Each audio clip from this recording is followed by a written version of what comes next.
యతి మహాలయ అంటే ఏమిటి? ఇందులో ఏ ఆచారాలు పాటిస్తారు? యతి రుణం అంటే ఏమిటి? ఎందుకు తీర్చుకోవాలి? తదితర విశేషాలతో సాగేదే నేటి పరమార్థం.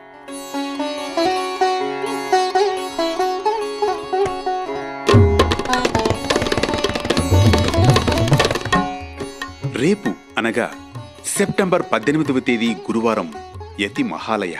యతి మహాలయ, యతి ద్వాదశి అనేది ఒక పవిత్ర ఆచారం. మహాలయ పక్షంలో వచ్చే ఈ రోజున యతులు పాటిస్తారు.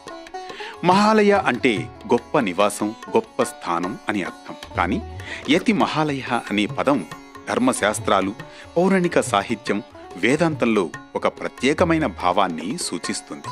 యతి అనగా సన్యాసి, తపస్వి, ఆత్మజ్ఞాన సాధనలో ఉన్నవాడు.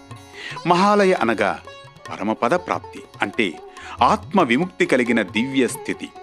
మొత్తం మీద యతి మహాలయ అనేది సన్యాసులు లేదా యతులు తమ దేహాన్ని వదిలి పరమపదాన్ని చేరే కాలాన్ని సూచిస్తుంది.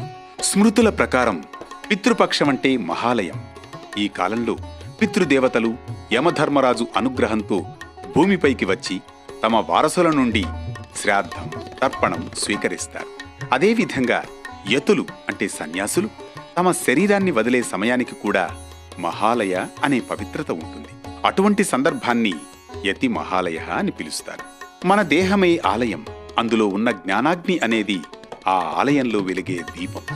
సన్యాసులు ఈ దేహాన్ని కేవలం సాధన కోసం ఉపయోగించి చివరకు త్యజిస్తారు. వారు శరీరాన్ని విడిచే సమయాన్ని మహాలయ ప్రవేశంగా గ్రహిస్తారు.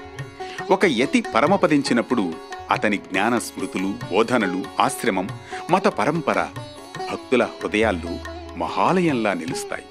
ఒకప్పుడు దక్షిణ భారతదేశంలో ఓ మహాయతి జీవించాడు.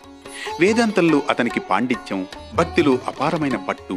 శిష్యులు, ప్రజలు ఆయనను నడిచే దేవాలయంగా పిలిచేవారు. ఒకరోజు ఆయన తన శిష్యులను పిలిచి చెప్పాడు, యతిహి, ఈ శరీరమే ఒక ఆలయం. కాని ఆలయం శాశ్వతం కాదు. పరమాత్మయే శాశ్వతమూర్తి. నేను ఆ మహాలయ ప్రవేశం కోసం సిద్ధమవుతున్నాను అని చెప్పి ధ్యానంలో కూర్చుంటాడు. కొన్ని క్షణాల తర్వాత దేహాన్ని విడుస్తాడు. శిష్యులు దీనిని యతి మహాలయ అని గౌరవంగా పేర్కొన్నారు. ఎందుకంటే అది ఆయన ఆత్మ పరమపదానికి ప్రవేశించిన పుణ్యక్షణం. అందుకే యతి మహాలయ అంటే సాధారణ మరణం కాదు, అది ఒక మహాయాత్ర. శరీరాన్ని విడిచి ఆత్మ పరమాత్మలో లీనమయ్యే దివ్య సందర్భం. యతి మహాలయ శ్రాద్ధ కర్మలను యతిపుత్రులు మాత్రమే నిర్వహిస్తారు. యతిపుత్రులు అంటే యతి గళుల నుండి శాస్త్రం, గ్రంథ రుణం తీసుకున్న వ్యక్తులు.